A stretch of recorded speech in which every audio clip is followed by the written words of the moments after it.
каким должен быть правильный завтрак. Именно об этом я хочу сегодня вам рассказать. А вернее, показать. Ведь лучше один раз увидеть, чем 100 раз услышать. Поэтому я приглашаю вас на завтрак. Давайте разберемся, почему он так важен и как сделать его правильным. Пойдемте. Сегодня я пришла на завтрак в ресторан итальянской кухни «Мама Рома» на Малой Конюшенной. Итальянская кухня относится к средиземноморскому стилю питания, поэтому в меню гарантированно можно найти вкусные, а главное полезные и правильные блюда. Если хотите правильно позавтракать, отправляйтесь в итальянский ресторан, и вы не прогадаете. Чтобы понять структуру завтрака, нужно определиться с его главными задачами. А это восполнение нутриентов, потерянных за ночь, заряд энергии на весь день, активация работы органов, систем, метаболизма и опорожнение желчного пузыря.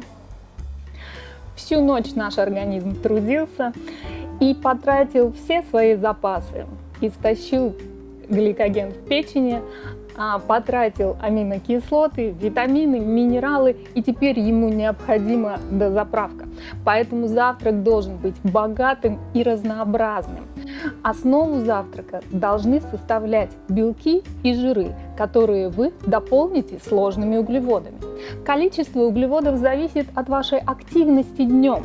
Если после завтрака вам предстоит активная физическая нагрузка, то порция сложных углеводов может быть больше.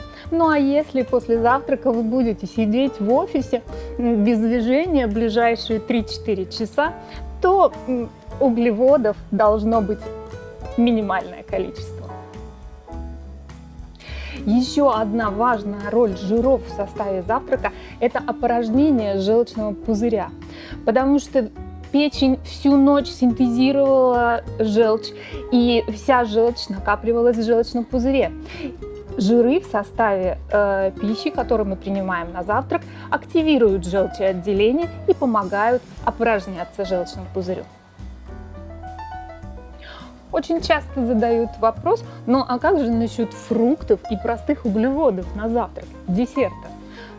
Конечно же, вы можете включить его в свой завтрак, но сделайте это правильно. Начните завтрак с белковой пищи, а лучше всего с молочного белка. Он поможет активировать синтез инсулина, который справится с той углеводной нагрузкой, которую вы хотите ему предложить. Какой может быть десерт? Ну, на самом деле любой. Опять же, все зависит от вашей дальнейшей активности. Это могут быть просто фрукты в виде фруктового десерта. Это может быть какой-то даже тортик. Самое главное, чтобы это все-таки было здоровое питание, да, чтобы это не включало в себя каких-то красителей, ароматизаторов. И если уж есть десерт, то он должен содержать в себе просто обыкновенный сахар, но не фруктозу. Об этом мы поговорим как-нибудь в другой раз.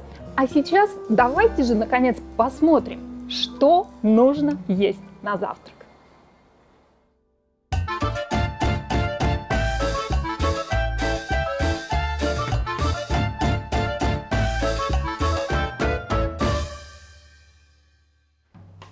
Итак, правильный завтрак – это белки, жиры и сложные углеводы, от которых можно иногда отказаться.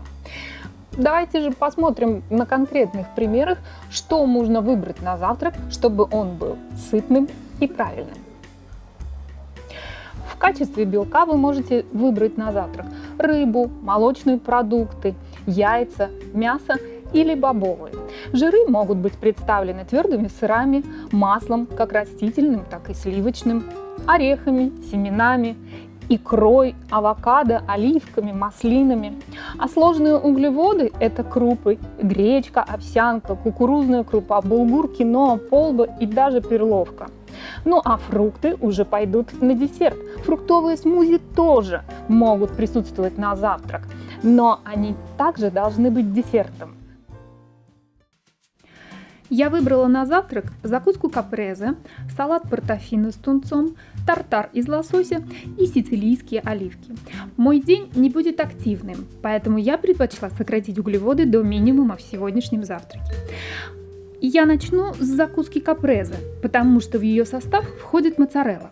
Молочный белок активирует выделение инсулина и синтез белков в организме, что важно именно утром. Салат портофино содержит и белки, и жиры, и полезную клетчатку в виде листьев салата. Это прекрасное сочетание. А еще в составе салата есть картофель, который в холодном виде является резистентным к крахмалам. А значит, это уже сложный углевод, который даст моему телу энергию, но не приведет к быстрому скачку сахара. Тартар из лосося – прекрасное блюдо для завтрака. Ведь здесь и омега-3 жирные кислоты, и легко усвояемый белок, и оливковое масло. Такое сочетание даст мне возможность после основных блюд полакомиться десертом. Ведь белок и жиры послужат буфером для легких углеводов и замедлят их усвоение. В качестве молочного белка для начала трапезы также прекрасно подойдет, например, такое блюдо – моцарелла в хрустящей корочке, которую можно сочетать с соусом песто. Такой соус содержит хорошую порцию зелени и жиров, и это очень удачное сочетание, ведь жиры помогают усвоению жирорастворимого витамина К из зелени. После сытного завтрака можно немного расслабиться, насладиться утренним солнцем и полакомиться десертом. Я выбрала лимонный сорбет, потому что он легкий, ароматный и не имеет приторного сладкого вкуса. Ну а в завершении можно выпить чашечку ароматного мятного чая с кедровыми орешками. Теперь вы знаете, что сытный завтрак повышает чувствительность к лептину и инсулину, активирует сжигание висцерального жира, приводит к снижению уровня глюкозы и инсулина натощак, помогает удерживать сытость на протяжении всего дня и контролировать аппетит. Ведь не получая питательных веществ утром, мы восполняем их нехватку в течение дня, а чаще всего к вечеру.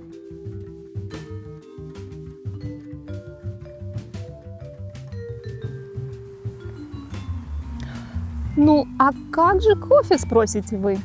Ведь у многих завтрак ассоциируется именно с этим ароматным напитком. Кофе и чаи лучше всего пить через 40-60 минут после завтрака, чтобы танины, содержащиеся в этих напитках, не ухудшали усвоение питательных веществ, витаминов и минералов, содержащихся в пище. Надеюсь, это видео было полезным для вас. Подписывайтесь на мой канал, нажимайте на колокольчик, чтобы не пропустить новые видео.